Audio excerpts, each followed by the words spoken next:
Que Dios nos bendiga, hermanos y hermanas. Vamos a ir a la palabra del Señor y abrimos la Biblia en la carta de Santiago, capítulo 1, para leer allí los versos del 13 al 17. Dice así la palabra: cuando alguno es tentado, no diga que es tentado de parte de Dios, porque Dios no puede ser tentado por el mal, ni Él tienta a nadie, sino que cada uno es tentado cuando de su propia concupiscencia es atraído y seducido. Entonces la concupiscencia, después que ha concebido, da a luz el pecado, y el pecado, siendo consumado, da a luz la muerte. Amados hermanos míos, no erréis. Toda buena dádiva y todo don perfecto desciende de lo alto, del Padre de las luces, en el cual no hay mudanza ni sombra de variación. Amén. Vamos a orar, agradezcamos al Señor por esta palabra. Padre nuestro, te damos gracias por la bendición maravillosa que siempre nos concedes de recibir tu palabra. Aún ni para recibirla somos dignos, por causa del pecado que nos inunda, por el ambiente en que vivimos, que es pecaminoso, y muchas veces, aún siendo salvos por tu gracia, damos rienda suelta a la naturaleza carnal. Perdónanos y ayúdanos a superar cada debilidad delante de ti en nuestra fe. Señor, levántanos cada día, tráenos palabra de exhortación, y que tu Espíritu ponga en nosotros mente y corazón obedientes, sensibles a tu palabra. Gracias por esta reunión y por cada uno que ha venido, en el nombre eterno y bendito del Señor y Salvador Jesucristo. Amén. Nuestro tema hoy, hermanos y hermanas: el pecado es solo nuestro, pero Dios nos libra de él. El pecado es muy nuestro. Por mucho que digamos, mire, yo es cierto, estoy en pecado, pero fíjese que es por culpa de aquel, porque este me motivó, por aquel me movió. Bueno, es la misma experiencia en el Edén. Eva pecó, Adán pecó, y cuando Dios llamó a cuentas a Satanás, que los había inducido, a Eva después y a Adán por último, cada uno puso la pelota en la otra cancha. No, yo no fui, fue él. Y al final, siempre recuerdo esto porque como que se nos olvida que esto es en cadena. Ningún pecado viene solo, y ningún pecador se quiere sentir solo. Cuando Dios llama a Adán y le dice: ¿por qué comiste? Señor, la mujer, no fui yo, fue la mujer, pero además la mujer que tú me diste. O sea que al final eres tú el culpable. Bien estaba yo solito, pero me la pusiste allí. Y cada uno, hermanos, lavándose las manos. Cuando nosotros caemos en pecado y también hacemos lo mismo, no fui yo, fue el otro. Al final fui arrastrado, pobrecito, soy una víctima. Hermanos, el pecado es solo nuestro. Cada uno tiene que hacerse responsable delante de Dios y delante de sí mismo por sus propios pecados. En el pasaje que hemos leído aquí en la carta de Santiago, hay una gran afirmación: Dios no tienta a nadie. Dios no es tentador. Y para poder entender bien esta palabra tenemos que definir dos palabras: la palabra prueba y la palabra tentación. Dos palabras que definen nuestra fortaleza espiritual, nuestra condición espiritual de debilidad o de fuerza. La prueba y la tentación. La prueba está referida a toda adversidad externa al creyente. Las provocaciones de otros, los problemas de toda clase, las circunstancias que no podemos cambiar. Óigame, muchos centros de trabajo se ven en circunstancias de pecado. En todo centro de trabajo, en toda condición de trabajo, pero en algunas más que en otras. Siempre recuerdo, hace unos pocos días ocurrió otra vez, pero recuerdo cuando la primera vez que alguien apareció por acá y me dijo: óigame, señor, fue en mi casa, quiero que preguntarle si necesita pintura para su casa. Me pareció extraño que alguien ande viniendo pintura casa por casa. No tengo planes de pintar la casa. Es que mire, aquí nosotros somos pintores de casas. Trabajamos en una compañía y acabamos de terminar de pintar 4 casas y ahí en un centro de casas, un centro comunitario. Ajá. Y nos sobraron 12 galones de pintura. ¿Y no lo quiere comprar? Óigame, ¿y de quiénes son esas pinturas? Bueno, es de la compañía, pero cada vez que nos sobra lo vendemos. ¿Cómo se llama eso, hermanos? Ay, qué bueno, qué bendición de Dios. Yo que estaba pensando en pintar mi casa. Y como vale 500, me la dan a 250. Esa es una ganga. ¿Comprende? Cuidado, va a pecar, hermanos. ¿Cuántos caemos en esa trampa? Es una provocación externa. Usted estaba inocentemente en su casa, alguien llegó desde afuera a ofrecerle. Cuidado, hermanito. No, pero si es una bendición de Dios. Sería tonto no comprarla. Pues aparezca como tonto si quiere, pero delante de Dios aparece como puro, piadoso, íntegro. Y hay que decirle a esa persona: usted está robando.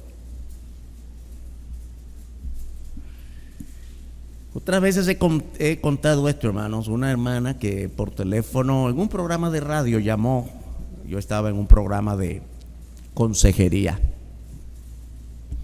y llamó una hermana con una cosa parecida, con una pregunta inocente. Pastor, usted que es consejero, quiero preguntarle, fíjese que mi esposo quiere dar el diezmo y yo quiero preguntarle, ¿el diezmo es solo del salario o de todo?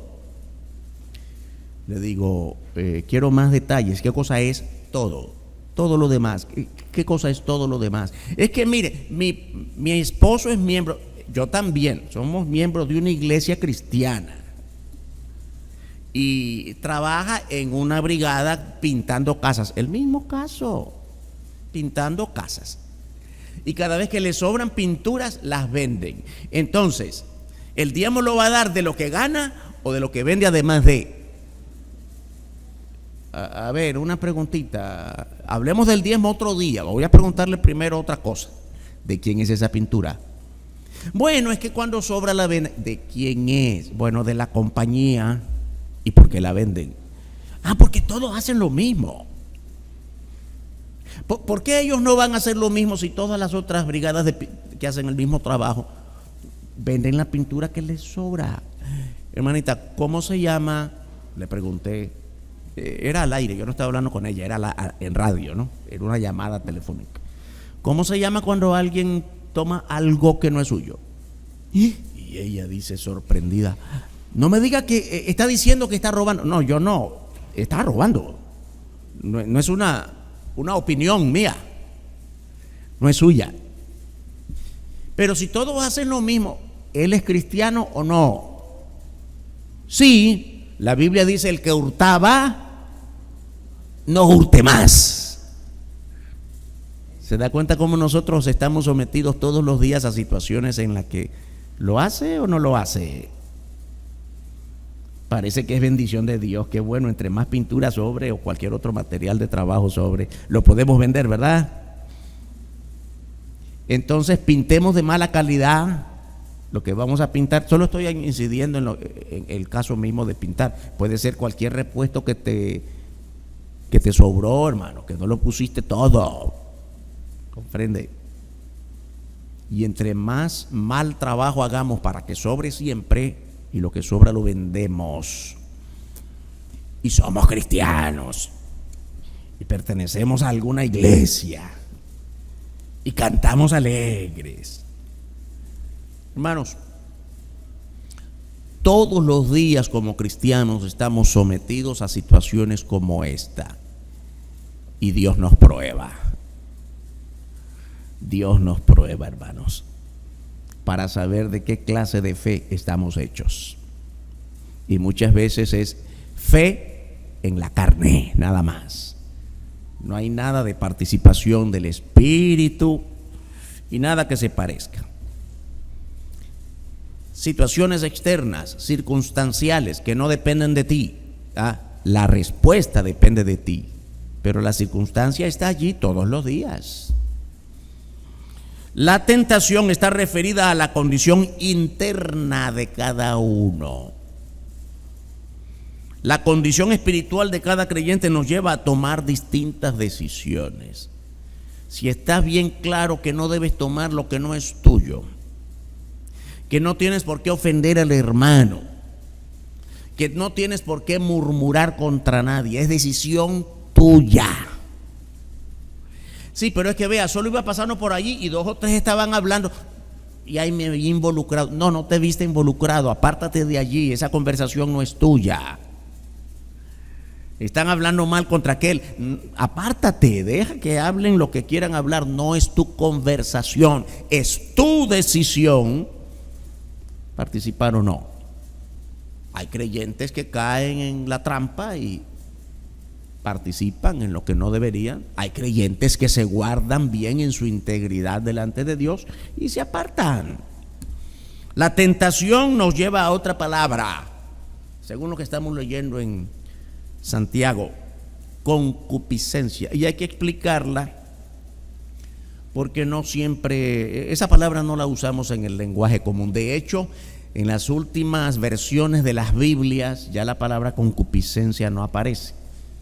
Aparece alguna frase como pecar de su propia iniciativa o pecar por el propio deseo de pecar. De repente también la palabra concupiscencia se usa mal, pensando que es solamente para los deseos sexuales pecaminosos. No solo para los deseos sexuales pecaminosos, es toda manera en la que nadie tiene que animarte a pecar, pecas por tu propia iniciativa. Esa es la palabra concupiscencia. Está referida al deseo propio de pecar, tu deseo de pecar. Un creyente en el Señor, un salvo en Cristo, que ha sido librado por el Señor de la borrachera, del alcoholismo, y ya te sientes fuerte, tengo 5 años de ser cristiano, ya no me hace daño, y te invitan tus amigos de antes a una fiesta de lo que sea, donde va a haber licor. ¿Qué vas a hacer ahí? ¿Por qué vas a ir? Porque ya superé. Tú no superas nada. Aléjate. La Biblia nos enseña de huir del pecado, de huir de la maldad, de huir de toda situación. ¿Qué vas a hacer ahí de donde Dios te sacó? Ya me siento fuerte. Tú no eres fuerte en nada. Olvídate de los que en los últimos años han promovido esta cuestión muy psicológica en la carne, de que el poder está en ti, el poder está en tu mente, y a la abundancia de libros de la autoayuda. No, hermanos, no hay tal ayúdate que yo te ayudaré. Hasta cristianos cifran eso como que fuera la Biblia. La Biblia dice, ayúdate que yo te ayudaré. ¿Me quiere decir dónde vio eso alguna vez? ¿Alguna vez ha leído la Biblia y se ha dado cuenta que no es cierto? Que no, ninguna frase se parece. No te ayudes a ti mismo porque vas a caer en el pecado de donde Dios ya te sacó. La victoria del creyente no está en sí mismo, sino en ampararse cada vez más en Cristo y en la oración y sobre todo en la palabra. Para muchos hasta Dios es culpable de nuestros pecados. Hasta Dios es culpable. Mire, muchos piensan que si Dios es creador de todas las cosas, entonces creó tanto el bien como el mal, de modo que no somos culpables de practicar el mal. Mire, si Dios creó todas las cosas, entonces creó lo bueno y lo malo. Entonces es natural que pequemos. Y si es natural, no soy culpable. Mire, nosotros como cristianos, cada vez que compartimos el evangelio, que predicamos de Cristo, tenemos que ser muy cuidadosos de cómo lo hacemos, porque se ha vuelto una frase tan común decir, todos tenemos naturaleza pecaminosa. Ahora, ¿es verdad o no? Que sí tenemos naturaleza pecaminosa. Ahora bien, si usted viene a mí, que no soy cristiano, que nunca ha oído de la palabra, y usted me dice, todos nacemos con naturaleza pecaminosa, lo primero que viene a mi mente es, pues no soy culpable de pecar, porque nací con esa naturaleza, no soy culpable. Ahora bien, hay que aclararlo, oiga bien esto. Yo le pregunto, ¿es culpable el perro de morder? Si lo provoca, le va a morder. Es su naturaleza. ¿Es culpable el gatito de arañar? Si lo provoca, le va a arañar. Es su naturaleza. Así nació, para eso nació. El perrito muerde. Si el perrito le provocan y muerde, no es culpable. Yo también, si me provocan y peco, no soy culpable. Ahora bien, ¿cómo aclaramos esto? Lo que nos hace falta aclararnos para nosotros mismos y poder aclararlo a los otros es que esa no fue la naturaleza original con que Dios creó las cosas. Dios creó a Adán y a Eva puros. Los creó íntegros. Los creó piadosos. Los creó lejos de todo pecado, los creó inocentes. Ahora, entre esas cosas que hemos mencionado, los creó con libertad de decidir. Así que en medio de esa libertad, Dios sabía que en algún momento iban a caer por su propia condición de libertad, lo que le llamamos normalmente libre albedrío. La frase no es bíblica, pero se entiende, libre albedrío, libertad de decidir. Ahora bien, cuando ellos pecaron, vino la consecuencia que Dios había adelantado. Cuando pequen van a morir, van a sufrir las consecuencias. Dios los alejó de sí, fueron apartados, echados del Edén. Ahí es cuando la naturaleza cambió. Y con esa nueva forma de naturaleza es que todos hemos nacido. Y entonces sí somos culpables, porque Dios no creó esa naturaleza pecaminosa. La naturaleza pecaminosa es resultado de que Adán y Eva mancharon la primera naturaleza pura y santa con la que Dios los creó. Y como no aclaramos eso a la gente dice, pues no soy culpable, porque si Dios me hizo así natural, no, Dios no te hizo así. Dios no hizo pecador a Adán y Eva. Nacemos con la naturaleza pecaminosa después de la caída de Adán y Eva. Después de que ellos contaminaron al mundo completo por el pecado. No olvide el gran juicio de Dios cuando habló a la serpiente, o a Adán más bien, porque fue la sentencia más fuerte. Maldita será la tierra por tu causa. El pecado nunca viene solo, hermanos y hermanas. Cada uno es tentado por su concupiscencia. El deseo por el pecado es propio de la naturaleza carnal. En el versículo 14 leemos: sino que cada uno es tentado cuando de su propia concupiscencia es atraído y seducido. De su propia cosecha, de su propia intención. La palabra concupiscencia significa apetito desordenado de placeres deshonestos, deseo propio por el pecado. Esa es la definición de la palabra concupiscencia. Y es bueno tener clara la definición, repito, porque la palabra concupiscencia no es propia de nuestro lenguaje común. Nadie usa la palabra concupiscencia en las conversaciones de a diario. Y cada vez que prediquemos la palabra tengamos cuidado de decir a otros lo que no entiende la gente, ¿no? Usted se va a ir al infierno por su concupiscencia, y la gente se queda, ¿por qué? Esa palabra no es muy usual, hay que aclararla. ¿Ya? Y además que siempre tenemos la costumbre de hacer un mensaje acusatorio y no redentor, y no de llamado a tener una comunión con Dios. Más bien, acepte a Cristo por el miedo al infierno. Es la manera más común en que predicamos. Si no aceptas a Cristo, te vas al infierno, y olvidamos la gracia, y olvidamos el perdón, y olvidamos la redención, todas esas cosas. Nadie te impulsa a pecar. Pecas porque te gusta. No dejas la borrachera, aunque seas cristiano, porque te causa placer. No dejas el adulterio y la fornicación porque te encanta, aunque te llames cristiano. Y qué triste, hermanos y hermanas, tener que reconocer que aún en nuestras iglesias, los jóvenes, los hijos de nuestras casas, de nuestros hogares, de nuestras familias, que porque hemos aprendido como padres a vivir un evangelio liviano, nuestros jóvenes ahora aplauden los pensamientos del mundo. Jóvenes de iglesias en homosexualismo, en lesbianismo, así se visten hasta para ir a la iglesia, y nadie mira nada, y no se ve. Hasta por el corte de cabello de nuestras señoritas se ve por dónde andan, y papá y mamá no los ven. Y líderes de la iglesia, ese es problema del pastor.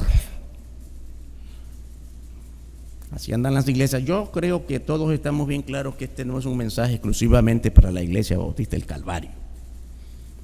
Es un mensaje para toda iglesia, hermanos, porque la iglesia se ha contaminado de su propia concupiscencia, de su propio deseo de pecar. Nadie nos está tentando a pecar, caemos por nosotros mismos, porque las tentaciones del pecado han sido todos los días, están allí. El mundo es así desde que Adán y Eva pecaron. No hay nada nuevo en este mundo. La iglesia se ha desviado, y no de ahora, no hace 10 años, desde hace siglos, desde que la iglesia se estableció en el mundo en el tiempo de los apóstoles. Estamos estudiando eso en los libros de los Hechos, hermanos. Desde que el mundo es un mundo de pecado, y desde que la iglesia surgió después de que el Señor Jesucristo partió a los cielos, hermanos, el mensaje ha sido el mismo y las condiciones de pecado han sido las mismas. Una vez que pecamos, hemos roto nuestra comunión con Dios, y esto es lo que la Biblia llama la muerte espiritual. Si volvemos al pasaje con el cual iniciamos, dice la Biblia que la concupiscencia, después que ha concebido, da a luz el pecado. Es decir, la concupiscencia te lleva a pecar por tu propia condición de pecador, por tu propio deseo de pecar. Y el pecado, cuando una vez es consumado, da a luz la muerte. Eso es exactamente lo que pasó en el Edén. La concupiscencia fue el deseo de Eva y de Adán de comer el fruto prohibido. Una vez que el hecho fue consumado, trajo como resultado la muerte, que es la separación de Dios. Ellos se separaron de Dios, Dios los separó de sí mismo. Y muchas otras veces hemos estudiado, ¿no?, que la muerte no es solamente la muerte espiritual. Por supuesto, que también es muerte espiritual. Se separaron de Dios, Dios los echó del Edén. Pero no solamente eso es la muerte, también la muerte física. Ellos estaban creados por Dios para no morir, pero empezaron a morir. No cayeron de espaldas en ese mismo momento, pero empezaron a morir porque su cuerpo se empezó a deteriorar como nosotros nos deterioramos. Empezamos a morir, ¿sabe cuándo? El mismo día que nacimos. Porque cada día que pasa estamos descontando. Qué triste, ¿no? Cuando alguien cumple años le dicen, felicidades, un año más. Bueno, suena bonito. No, es un año menos. Es un año que ya pasó. Estamos muriendo. No, yo tengo 18 años. Que va, yo estoy lejos. Estás lejos, pero ya vas descontando. Ese es el entendimiento de la muerte. Ellos no estaban creados para morir. Empezaron a morir cuando pecaron. Así que esa es la cadena que nos dice la muerte. Cuando una vez tu concupiscencia te llevó a pecar, una vez consumado el pecado, te condujo a la muerte. Hermanos, hermanas, Dios ya había advertido sobre este resultado. Si recordamos lo que dice Génesis capítulo 2 en el versículo 17, mas del árbol de la ciencia del bien y del mal no comerás, porque el día que de él comieres, ciertamente morirás. Y claro que cuando la gente dice eso, mire, pero no se cumplió, verá que no murieron, ahí estuvieron ellos hasta que de ancianitos murieron. Sí, no es eso lo que quería decir el Señor. Morirás quiere decir, has roto tu comunión conmigo. Muerte no significa necesariamente exterminio, desaparición física, no. Muerte es separación, fundamentalmente. Fueron separados de Dios, ellos se apartaron de Dios al haber tomado su propia decisión de pecar. Pero lo otro es que sí, como ya dijimos, la muerte física comenzó. Empezaron a enfermarse y nunca antes se habían enfermado. Podían comer todo lo que quisieran y nada les hacía daño. A partir de ahora todo te hace daño. Esto sí, esto no. Ay, hermano, siempre recuerdo, otras veces lo he contado, ¿no? Tenía como 35 años yo, no hace mucho. Y ya comenzaron algunos malestares. Y fui al médico y me atendió, me chequeó, óigame, doctor, ¿y qué comió? ¿Y qué comió? Bueno, pues lo que como todo. ¿Pero qué comió? Una sopita de esto. Mire, ya no. ¿Cómo ya no? Ese ya no me golpeó. ¿Cómo ya no? ¿Y qué más hace? Bueno, tomó como 7, 8 tacitas de café al día. No, ya no. ¿Cómo ya no? Óigame, si toda la vida he tomado esto y he comido lo otro. ¿Qué edad tiene? 35. No, ya no. Entendí por fin que me lo dijo ya no tantas veces. Es la edad. Comencé a deteriorarme, quién sabe desde cuánto tiempo antes, porque es la naturaleza, hermanos. Y cuando usted viene cada vez más y la edad avanza 40, 50, 60 y más, cada vez le van a decir más, ya no. Aún aquello que le parecía refrescante y que, mire, eso que ahora un poquito, no mucho. ¿Nos estamos deteriorando o no? ¿Se arruga la piel o no? ¿Duele más el cuerpo o no? Estamos muriendo, hermanos. ¿Verdad que es duro reconocerlo? Pero es que hay que enseñarlo así porque es la naturaleza pecaminosa con la cual nacemos cuando Adán y Eva pecaron. No antes, sino después de el pecado de Adán y Eva. Eso es la muerte. El resultado de nuestras propias condiciones de concupiscencia. Cuando no queremos negarnos al pecado una vez que el Señor nos ha rescatado para ser salvos y para servir para su gloria aquí y en la eternidad. Y cuando hablamos de la eternidad, hermanos, es que, óigame, para servir mejor en la eternidad que sigue, es mejor empezar ahora. Y hay quienes aún estando en la iglesia no están preparados para servir al Señor en la eternidad. Es más, Lamentablemente hay que decir esto, hermanos. No todo el que va a la iglesia, viene a la iglesia, está preparado para ir a la eternidad, porque muy probablemente no son salvos. Yo aquí no estoy, ni usted tampoco, estamos para juzgarnos el uno al otro quién es salvo o no. No es eso. Usted me pregunta a mí, como en efecto muchos han preguntado a los pastores: pastor, ¿usted cree que Juancito es salvo? Yo no sé. Pero usted es el pastor, sí, pero yo no tengo la lista de los salvos. Puedo tener con los hermanos líderes de la iglesia la lista de los miembros, que eso es otra cosa. Y del hermanito, de la hermanita, mire, yo sé que la hermanita da evidencia que es fiel, viene, canta bonito y enseña la Biblia, que si es salva o no, pregúnteselo a ella. 2 personas nada más saben si usted es salvo. Solo 2. Dios y usted mismo. Los demás solo tenemos evidencia de que viene, buena gente. Ay, hermanos, qué triste. No crea que aquí, porque estamos todos contentos y alegres, nuestros pensamientos no van de acuerdo a lo que dice el libro de Hechos, y todos eran de un mismo sentir y unánimes. ¿No ha visto usted que no todos nos saludamos? Ay, hermano, Dios te bendiga. Hay otros que dan la manito. Miren, no me toque los dedos. Ay, no, es que no todos se van a contaminar, no necesariamente del COVID. Aunque no haya COVID, hay hermanos que no te saludan. ¿Sí o no?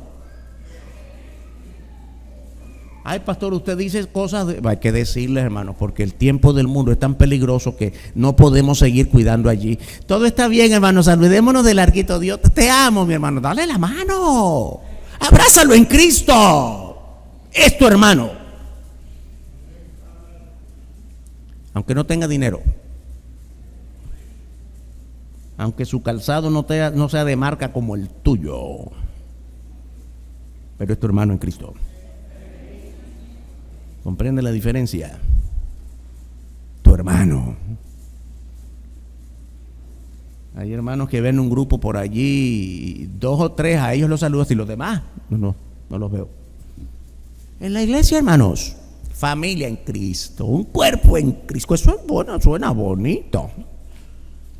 Aprendamos a practicar la vida cristiana lejos de toda concupiscencia. La tentación no viene de Dios. ¿Qué podemos esperar de Dios, hermanos? La vida solo viene de Dios. De Dios no podemos esperar ninguna mala intención, nada malo, solo lo bueno. Aprendamos eso. Ay, es que Dios me tiene sometido a una situación. No, Dios no. Dios no. Mira, hay una discusión muy importante en los eruditos, los teólogos, los biblistas, acerca de que esto de Adán y Eva, ¿fue castigo o no? Depende de cómo entienda usted la palabra castigo. No comas de ese árbol.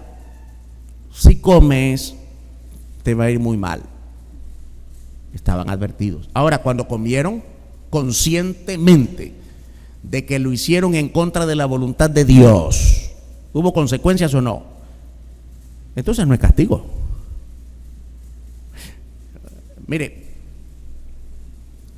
le dicen a la persona en el trabajo: voy a advertirle algo, si sigue viniendo borracho al trabajo, lo vamos a tener que despedir. Es una advertencia, ¿no? Y usted se cuida lo más que puede, pero no puede contra su propio vicio, y otra vez hasta que le dicen: mire, ya no lo aguantamos más. Tome su carta de despido, porque no podemos tolerar que siga viniendo borracho. Llega usted a su casa y su esposa: ¿qué pasó? ¿Por qué viniste temprano? El patrón malo me corrió, me castigó. No lo castigó, le advirtió las consecuencias. Solo le aplicó la regla. Dios aplicó la regla santa de lo que él mismo había advertido si pecaban. Ellos pecaron. Aquí Dios no es el malo. No, De Dios no puede venir nada malo. ¿Qué podemos esperar de Dios? Los versos 16 y 17 de Santiago nos dicen, mire qué bonito: amados hermanos míos, no erréis. No se equivoquen. Toda buena dádiva, todo lo bueno, toda buena dádiva y todo don perfecto desciende de lo alto. Está hablando de Dios, del plano donde vive Dios, donde está Dios en su gloria. Todo lo bueno desciende de allí, del Padre de las luces, en el cual no hay mudanza ni sombra de variación. Quiere decir, hermanos, podemos confiar en sus bondades porque Él no cambia. Toda palabra suya se ha cumplido y lo que falta por cumplirse se cumplirá, porque Él no miente.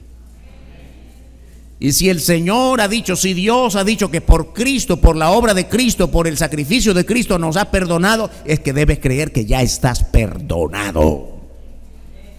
Y que por tu fe en Él recibes salvación eterna, es que ya eres salvo por la eternidad. No puedes dudar de eso, porque Dios no miente. Y no puede ser que en algún momento, mire, ¿cuál es la duda del matrimonio? Cuando nos casamos me amaba, pero ya no sé si me ama. Sí, porque es verdad, es decir, amamos en el momento, amamos por circunstancias, amamos por intereses, etcétera. Amamos por apariencia. Y nos cuesta creer que Dios es diferente. Dios ama para siempre. No hay ni la más pequeña duda, ni mudanza, ni sombra de variación. Si Él ha dicho que nos ama, nos amará para siempre, a pesar de nosotros mismos. Esta es la reafirmación de qué clase de Dios tenemos, de que Dios no puede venir, de Dios no puede venir nada malo, ninguna forma de tentación, sino solo lo bueno, buena dádiva, buen regalo. ¿Cuál es el regalo de Dios, hermanos? La salvación. En Cristo somos salvos. Qué regalo más precioso. No lo merecemos. Hagamos lo que hagamos, no mereceremos jamás la salvación, ni podemos hacer algo por ella. Más bien la salvación es: niégate a ti mismo. Tú no puedes. Repito, hermanos, no le ponga oído a aquellos que dicen: el poder está en ti, tú tienes poder, tu mente. Insisto que hay muchos hermanos que van a las librerías siempre en busca de esos títulos de la autoayuda. El cristiano que vive para sí mismo. No vivas para ti mismo, vas a fracasar. Vive para Dios, para la gloria de Dios. La razón de existencia de la iglesia es para gloria de Dios. La iglesia en función de Dios, no Dios en función de la iglesia, ni en función de nadie. Nosotros nos debemos a Dios, no Dios a nosotros. Don perfecto, el dominio sobre el pecado. Este dominio no depende de nosotros mismos en la carne. Es la total dependencia de cada creyente del Espíritu Santo. Y no hay otra forma de depender sino solo de la palabra y la oración. Hermanos, estudia la palabra, sométete a la palabra. La única manera de conocer a Dios es la palabra. Y para afinar más nuestra mente en relación a Dios, ora todos los días antes de tomar la palabra. Porque hay quienes van a la palabra desde el sentido humano para criticar la palabra, para encontrar contradicciones en la palabra que no existen, porque no van a la palabra con mentalidad espiritual, sino con la mentalidad carnal de que yo soy como gran filósofo, voy a entender. No, hermano, no te enredes. Niégate a ti mismo, sométete a Dios, vive todo lo que hagas, piensas, digas. Hazlo con la mentalidad espiritual que solo viene de Dios. Seguridad de que Dios no cambiará en su naturaleza de bondad. Y esta es una palabra segura. La Biblia es absolutamente segura porque proviene del Padre de las luces. Esta es una expresión muy antigua, el Padre de las luces, referida a Dios como creador de toda forma de luz, y también para afirmar que su verdad es luz en el sentido de verdad absoluta. Hermanos, lo único absoluto en nosotros es que somos pecadores. Y Dios es absoluto en plenitud, en su soberanía, en su bondad, en su amor. Es Padre de toda luz. Dios no tiene luz. Dios es luz. Nosotros ni siquiera la tenemos. Nosotros la reflejamos. No hay ninguna forma de luz en nosotros. La Biblia nos enseña, el Señor Jesús hablando en Juan, que nosotros somos luz en el mundo, porque reflejamos la luz que Él es en nosotros. Fuera de Cristo no hay luz en nosotros. Solo reflejamos la luz que hay en nosotros. Pero la luz es Él. No se le ocurra a usted pensar que usted es una gran luminaria. No, qué grave error. Orgullo, soberbia, vanidad. Aquí en la iglesia y en toda iglesia la única luz es Cristo. Debería ser, porque hay algunas lumbreritas por allí. No, hermano, entre más te alejes de Cristo, menos luz. Pero solo reflejamos su luz. Su palabra no cambia, en el cual no hay mudanza ni sombra de variación. Nada puede hacer que Dios cambie de parecer en relación a nuestra salvación y seguridad con Él. Cualquier situación adversa, al modelo del pobre Job. ¿Usted recuerda la historia de Job? Yo creo que estoy hablando a una iglesia que lee la Biblia y que conocemos muy bien la historia de Job. Qué gran ejemplo Job para nosotros. Ay, hermanos, qué gran ejemplo cuando perdió todo. Cosechas, hijos, casas, estaba perdiendo la salud y aún ahí en medio creyendo en Dios. Y llegaron los amigos que en vez de ser amigos, ay, qué amigos más. ¿Quién desea esos amigos ahí que te venimos a visitar para acompañarte? Pero tú eres el culpable. ¿Quién sabe qué malo es? Ay, esos amiguitos mejor que ni lleguen, ¿verdad? Hermanita, venimos a orar por usted porque salió bien de la operación, pero quién sabe por qué Dios le permitió tal. Ay, hermanita, mejor no llegues así, ¿no? No. Lleva paz, lleva aliento. Y de remate, la esposa. Mire qué interesante, siempre que estudiamos a Job, ¿verdad?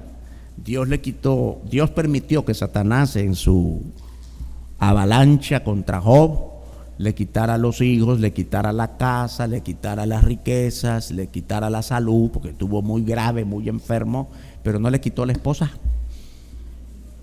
Y ella ahí, ay, ¿por qué estás creyendo en ese Dios? Mira que te abandonó. Qué tremendo aguijón le dejó. Y no estoy hablando de toda esposa, hay esposos que son más aguijones que la esposa de Job.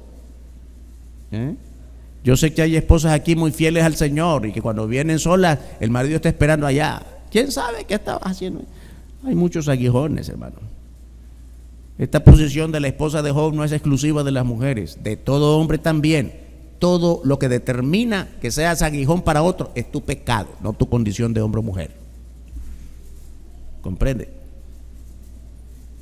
Todo hombre o toda mujer en condición de pecado es un aguijón para todos aquellos que son fieles, porque son instrumentos de Satanás para destruir nuestra fe.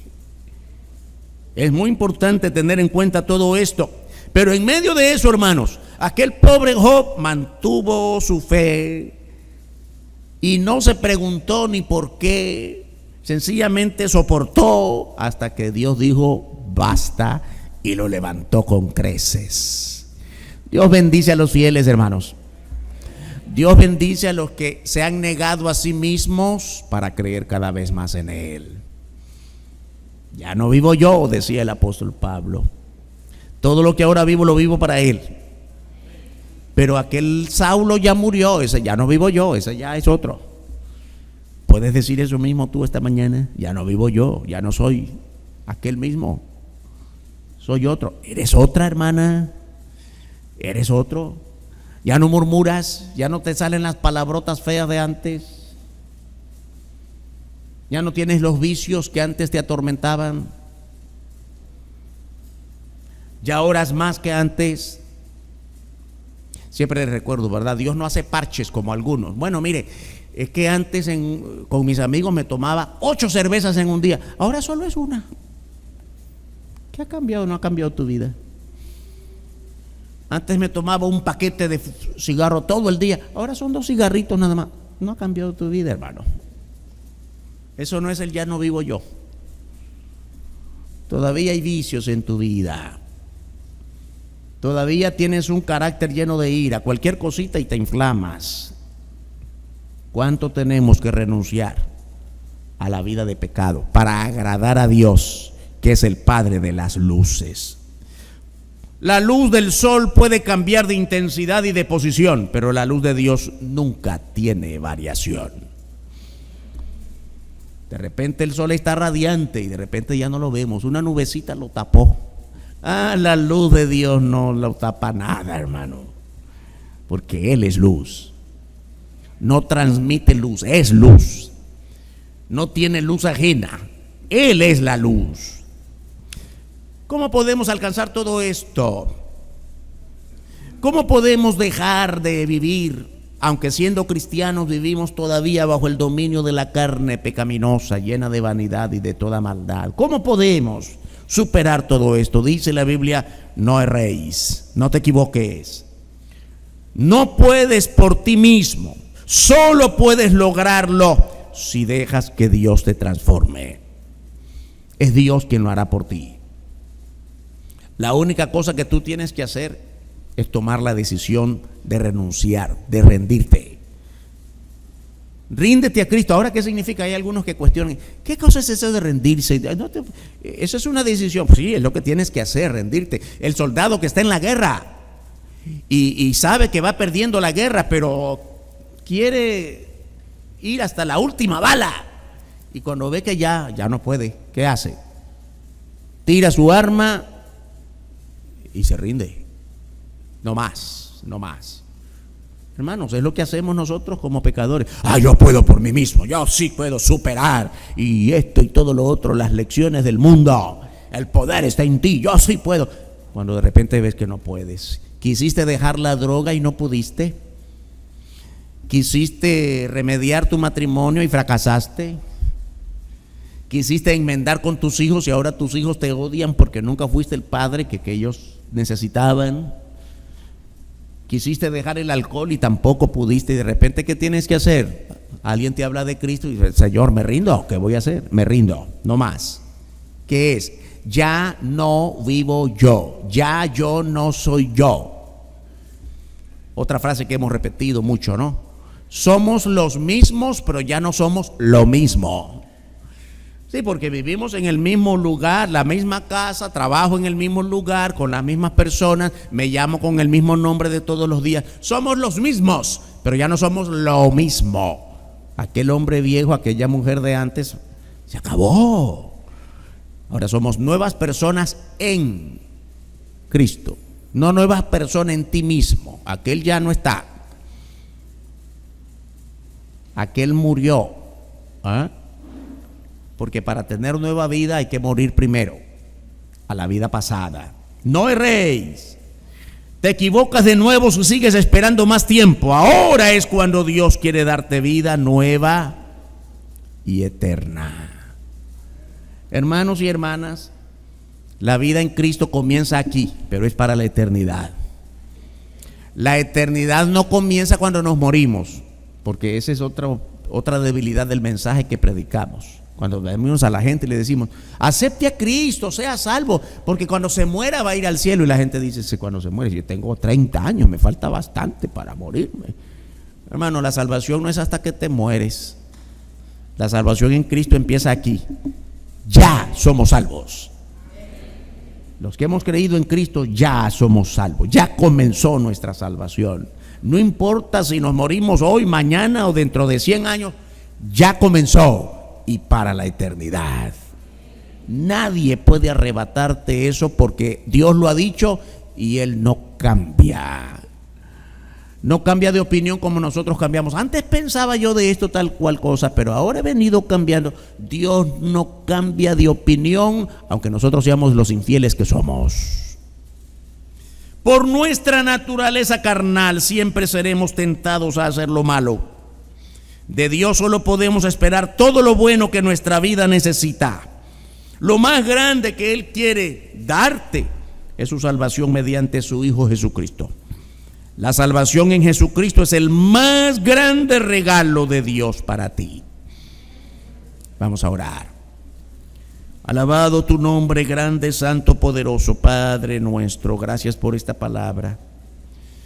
Oh Padre, cuánto necesitamos como iglesia, como creyentes personales, levantarnos delante de ti en pureza y santidad, dejando a un lado para siempre toda manera liviana de vivir el Evangelio. Perdónanos toda vez que hemos centrado nuestra vida espiritual en nosotros mismos y no en tu palabra. Levanta cosecha siempre en medio de nosotros, porque el mundo necesita con urgencia que se predique con toda claridad tu palabra poderosa. Sigan orando, hermanos y hermanas, por favor. Quiero hacer una invitación por si hay alguna persona, mire bien, no digo alguna persona que nos visita.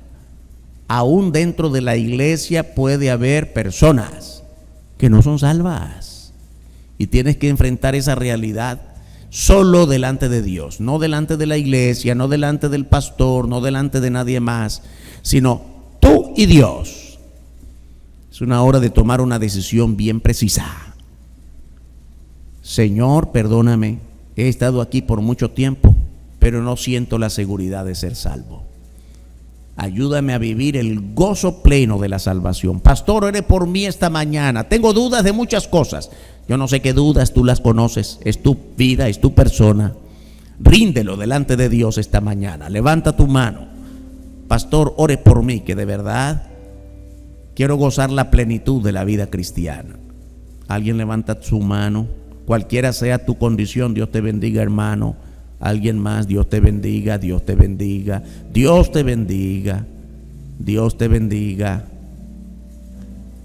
Levanta tu mano, quiero orar por ti esta mañana. Alguien más, pastor, ore por mí. No tienes que confesar a nadie más, sino solo delante de Dios. Señor, tengo muchas dudas. Mi matrimonio no funciona, mis hijos no quieren nada del evangelio, mi participación en la iglesia es muy pobre, ¿no? Mi fe, cualquiera sea tu duda, levanta tu mano esta mañana, es delante de Dios. Dios te bendiga, Dios te bendiga. Te damos gracias, Padre. Tu espíritu trabaja mientras hablamos, porque el mensaje es tuyo, Señor. Perdónanos las muchas veces que podemos pensar que el poder está en el que predica, o en el ambiente, o en las circunstancias. Todo viene de ti, Padre, y todo lo hemos puesto en el control de tu Espíritu Santo.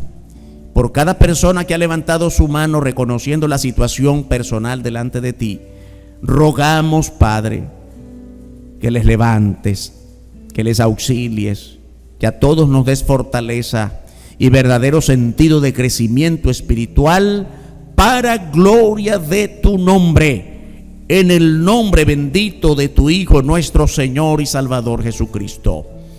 Amén. Dios nos bendiga, hermanos y hermanas.